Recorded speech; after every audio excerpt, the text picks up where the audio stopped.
The United States, Russia, and China all tested new super-fast hypersonic munitions in 2018, escalating a global competition for weaponry that can strike farther and harder than ever before, and potentially defeat existing defenses. The Russian and Chinese hypersonics tests were the most dramatic. But the much quieter American trial pointed toward a much more immediate and widespread transformation of military capabilities than the Russians or Chinese are likely to achieve. The world's armies have long eyed faster munitions, especially faster munitions that also are maneuverable. Swifter, nimbler rockets could strike with less warning and evade missile defense systems. Speedier, more streamlined artillery shells could travel farther and impact with greater destructive force.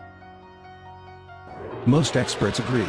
If a weapon can travel at least 5 times the speed of sound, it's hypersonic. Although some say the munition must be maneuverable, too, to be effective. In late December, Russian President Vladimir Putin announced that the Kremlin had tested the new Avangard hypersonic rocket. But as a delivery system for nuclear warheads, Avangard doesn't actually enhance Russia's military arsenal. That's because Russia's ICBMs already possess the range to strike targets all over the world, and the speed to evade all but the luckiest shot by American missile defenses. Indeed, ICBMs in the terminal phase of their flight already are hypersonic. Avangard flies lower in the atmosphere than an ICBM, does and might be faster than an ICBM is in early phases of flight. The practical differences end there.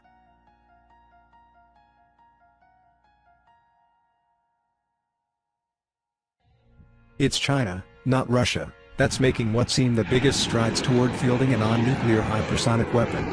But even China's new weapon is less fearsome than it might appear to be. Ironically, its own sophistication holds it back. Around the same time Putin announced the results of the Avangard test, Chinese warship, sailing the open ocean while armed with an electromagnetic railgun that could be capable of firing shells at hypersonic velocity.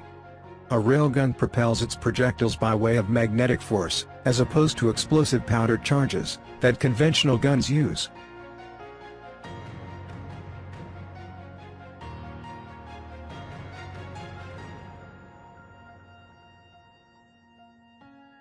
China's railgun first appeared in January 2018, a large cannon was visible on Haiyangshan's forward deck. In March, Chinese state media confirmed the cannon was an experimental railgun. In December, the gun had undergone at sea tests, making it the first such weapon to do so. Pentagon officials in early January leaked news of the U.S. Navy's own hypersonics test, this one involving a Navy warship firing hypersonic shells during a summer 2018 wargame near Hawaii. The Pentagon's Secretive Strategic Capabilities Office helped to oversee the trial. In the test, the destroyer, USS Dewey, fired 20 of the hypervelocity projectiles from its standard, 5-inch diameter gunpowder cannon, officials told the website of the U.S. Naval Institute. The new projectile is more aerodynamic than old-style shells, and features tiny fins and a radar guidance system that helps it to hone in on a target at speeds as fast as 7 times the speed of sound. That's roughly 3 times the velocity a normal naval shell can achieve. Far-flying and accurate, the shells in theory can target ships, ground targets, aircraft, and even incoming missiles.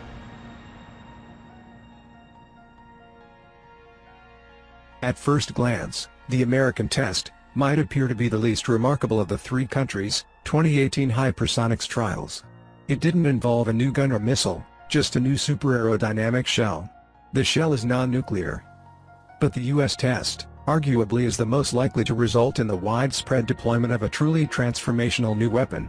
And it underlines the Pentagon's advantage over the Russian and Chinese militaries in the hypersonics race. While Russia, China and the United States all are developing a wide array of new hypersonic weapons, it's telling which systems each country has prioritized. Russia has focused on seemingly impressive, but marginally useful hypersonic weapons, that make for good PR, but don't actually shift the balance of power.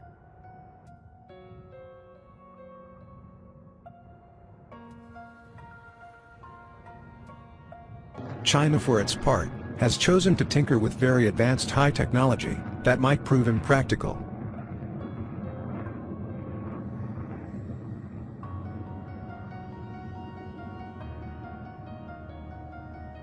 America, meanwhile, has focused on less sophisticated weapons. It's reasonably certain it can deploy quickly and widely, while deferring development of more ambitious munitions designs until the technology is more mature. Usefulness and scalability are the American weapons' major advantages over the Russian and Chinese weapons.